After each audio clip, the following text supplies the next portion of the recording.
Yep. All right. Hello, my name's David Hall. I'm a senior data scientist with NVIDIA. This talk's a bit different than most of the other ones that we've seen so far this week. Instead of discussing how to accelerate a specific application, I'll be discussing deep learning as a tool, both for model acceleration and enhancement, and as a potential substitute for physics-based models for some tasks. Over the past couple of years, deep learning has begun to have an enormous impact on the earth system sciences. Though there's a lot to cover, in the next 20 minutes or so, I'll do my best to summarize the latest breakthroughs and developments in this area.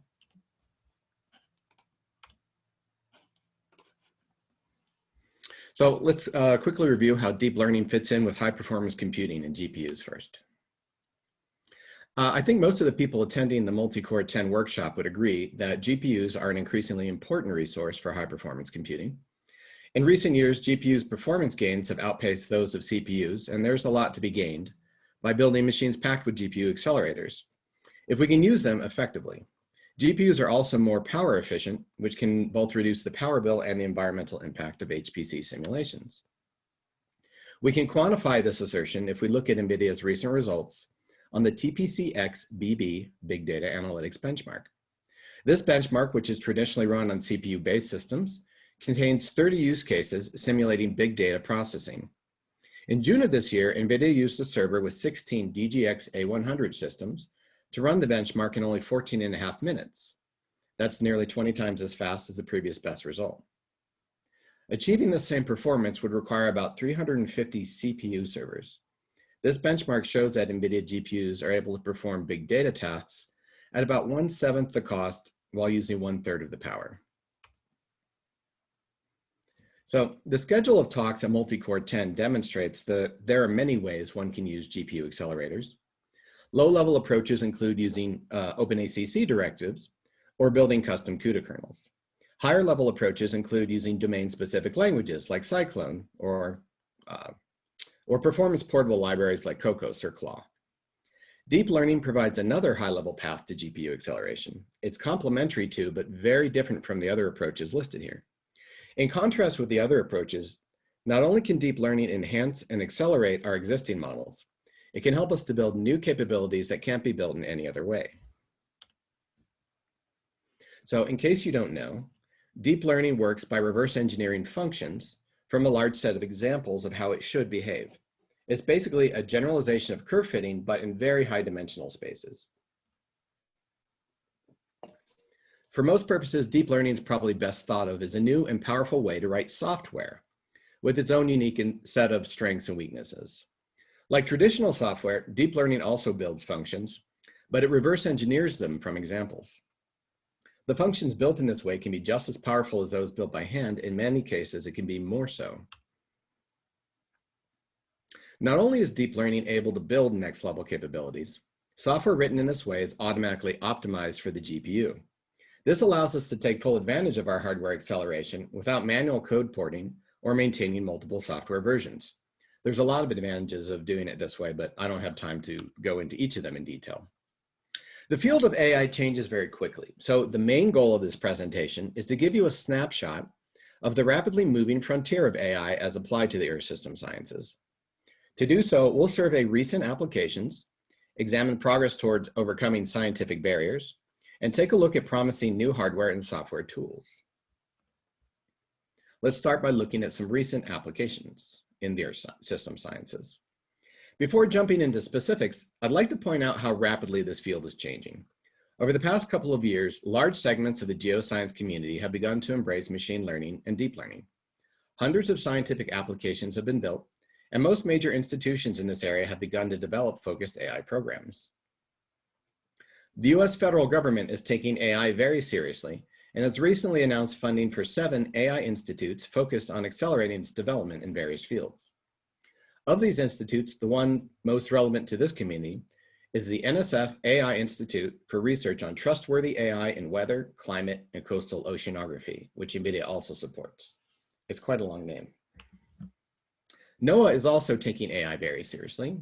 In February of this year, they published their official artificial intelligence strategy document, established an advisory board, and began to compile funding and personnel for a new NOAA Center for AI. Many science-based organizations across the globe are making similar investments. One important AI application is deep learning emulation, which has the potential to become a game-changing technique. Emulation, which uses deep learning to build fast GPU-accelerated surrogate models for expensive calculations. For very expensive routines, it can achieve a speedup of several orders of magnitude. So far, however, emulation has yet to reach its full potential, as it's still a very new technology and has several technical challenges yet to be fully addressed. We'll come back to some of these in the next section. Despite these challenges, there have been some recent successes in model emulation. For example, researchers from Oak Ridge National Lab, like Matt Norman, trained a neural network to emulate shortwave and long-wave radiation transfer calculations in the super-parameterized version of the E3SM Earth system model. By doing so, they were able to speed up these calculations by about a factor of 10 while maintaining high accuracy. Deep learning can also be used to build improved physical parameterizations. As an example, in their 2020 paper in Nature Communications, Yanni Aval and Paul O'Gorman of MIT demonstrated how to build a more accurate parameterization of the global atmosphere. They used a random forest to learn a parameterization from coarse-grained output of a 3D idealized atmosphere model. And this parameterization led to fast, stable simulations that faithfully replicate the climate of the high-res simulation. Another useful application of deep learning is model bias correction. Researchers at NVIDIA, including myself, are working with ECMWF to build a neural network that removes persistent patterns of bias in the IFS weather model. These plots at the bottom show that the prototype networks are producing accurate bias predictions and that they can reduce forecasting errors. So far, we're seeing good results in an offline mode, and we're working to figure out how to best apply this correction in an online in situ fashion. While deep learning can improve existing models, there's a growing list of use cases where data-driven solutions are actually able to outperform physics-based models, at least for certain tasks. One such task is nowcasting. In 2020, Google Research published a paper on a method called MetNet that was able to produce significantly more accurate precipitation predictions out to 8 hours in the future, relative to NOAA's 3-kilometer high-resolution rapid refresh model. And while MetNet established that deep learning can perform well at nowcasting, it remains to be seen if data-driven models are able to tackle medium-range forecasts, which span days rather than hours. To address this question, Stefan Rasp and his collaborators constructed a new benchmark called WeatherBench, which provides a data set and a well-defined metric for success, allowing easy intercomparison of data-driven models. The data is sampled at a resolution of about 5.5 degrees in the horizontal to keep its size manageable.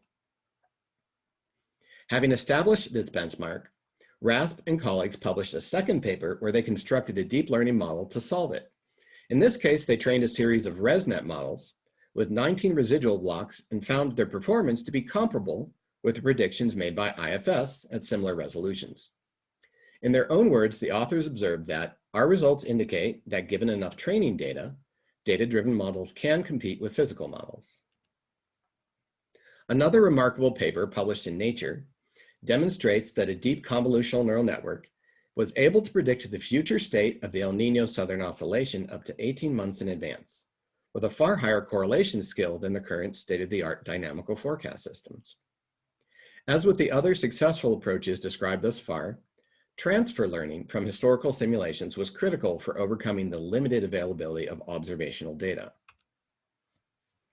Another important application was described in GRL in August of this year, where researchers combined expert knowledge and machine learning to improve the prediction of rapid intensification of tropical cyclones by as much as 200% over the current operational consensus.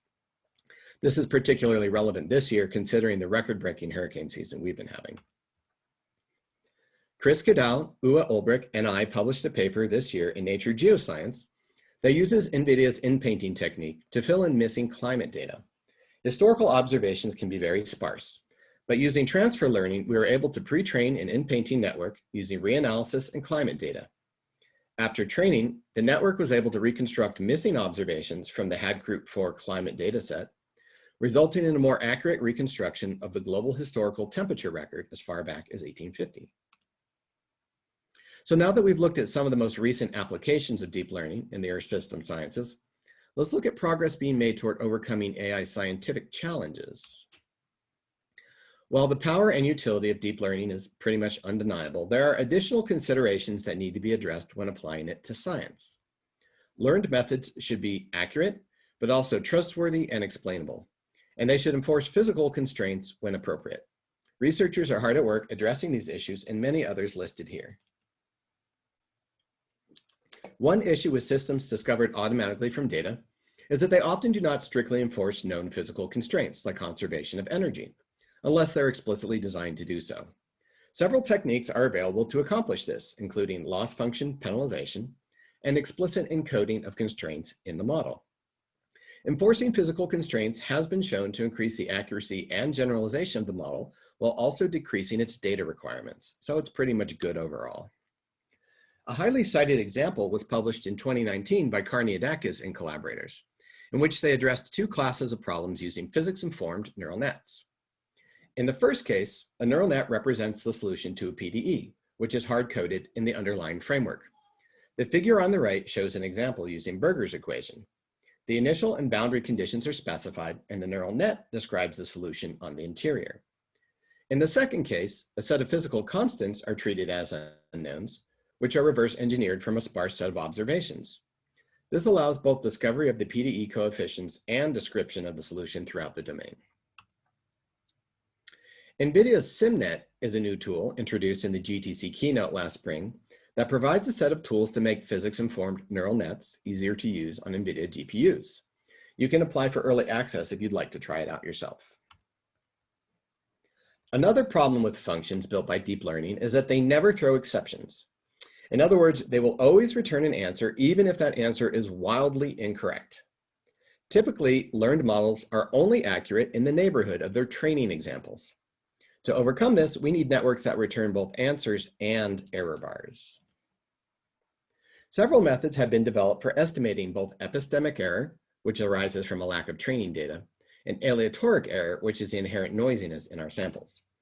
Techniques for quantifying error include Monte Carlo dropout, deep ensembles, ensemble averaging, dropout ensembles, and Gaussian process inference, amongst other techniques.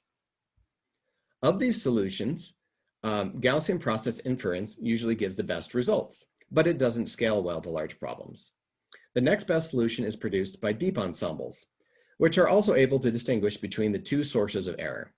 When using a neural network emulation, epistemic error estimates can tell us when we have strayed too far from our training data. When that happens, we can fall back on the original calculation and later incorporate these new data points for model fine-tuning. The same thing that makes deep learning powerful can make it difficult to understand. Namely, it can develop complex, subtle, and highly redundant algorithms that are very hard for a human to decipher. Nevertheless, it's often important to understand how the network made a decision. Some leading solutions for this include layer-wise relevance propagation, saliency maps, and local explanations. An article published this summer by Ben Toms and his colleagues at Colorado State show how LRP and backwards optimization may be applied to a neural network trained to distinguish El Niño and La Niña phases of the Southern Oscillation. This paper shows how these methods can help visualize what the network has learned and that they have the potential to facilitate scientific discovery from data. Another important technique in this area is called LIME, which stands for Local Interpretable Model Agnostic Explanations. This technique is able to explain the decision of any classifier by constructing a local approximation of the classification boundary. This allows one to build a defensible explanation when using neural networks to help in important decision-making. A major barrier for many Earth system models is the fact that the HCP components are written in FORTRAN, but the most popular and useful deep learning frameworks are written in Python. Unfortunately, while there are many potential solutions to this problem, none of them are yet truly ideal. My favorite solution is to use the Julia language for both the high-performance computing and deep learning components, or using it as a wrapper for FORTRAN. MXNet is a good solution if your model is built in C++, because then you can do both parts in C++. The FORTRAN Keras bridge is a noteworthy attempt to overcome this barrier, but it's currently limited just to dense networks. A neural net framework written entirely in FORTRAN might be a good idea, but so far this option hasn't achieved a critical mass. Perhaps the best solution would be a set of FORTRAN bindings to PyTorch or TensorFlow. However, this solution has also not yet been implemented in an open source fashion. A problem that plagues many trained neural networks is that of output smoothing. That is, when training a model, the output appears smoother than the original training data. This is actually easy to understand if we look at temperature forecasting as an example. Given a set of initial conditions, the forecast is chaotic and uncertain, leading to many possible ensemble members shown here in red. If we train a neural network to predict a single temperature curve, the best it can do is predict the ensemble mean, shown in black. Since the ensemble mean represents an average, it will never produce the same maxima, minima, or internal variation as the ensemble members. So how do we overcome this problem? What's required is a generative model that can generate new members. David John Gagne and his co-authors recently built a stochastic parameterization for the Toy-Lorenz 96 model. In their paper, they trained a generative adversarial neural network to produce predictions stochastically. The paper shows that they were able to produce realistic predictions and that the machine learning models in some cases produced forecasts that were more accurate than handcrafted stochastic parameterizations. So in the last section, let's examine some of the hardware and software tools that have emerged that are likely to have a major impact on this area. First and foremost is the most recent generation of GPUs from NVIDIA. This new architecture manages to produce optimal model training and inference in a single device, so you don't need different GPUs for each. It doubles the HPC throughput and gives you a 20x boost to AI applications. It has hardware support for sparse neural nets and allows you to split the GPU into 7 instances to share amongst researchers.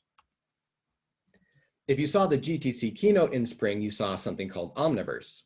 It combines interactive ray tracing and physical simulation across many popular applications. Omniverse has the potential to produce amazing real-time ray traced visualizations of scientific data.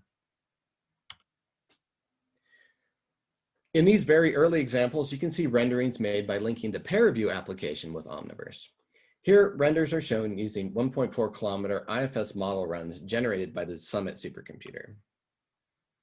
For users of PyTorch, I highly recommend the new tool PYTORCH LIGHTNIng. It allows you to take advantage of many powerful routines for accelerating model development and testing, such as multi-GPU training and reduced precision training.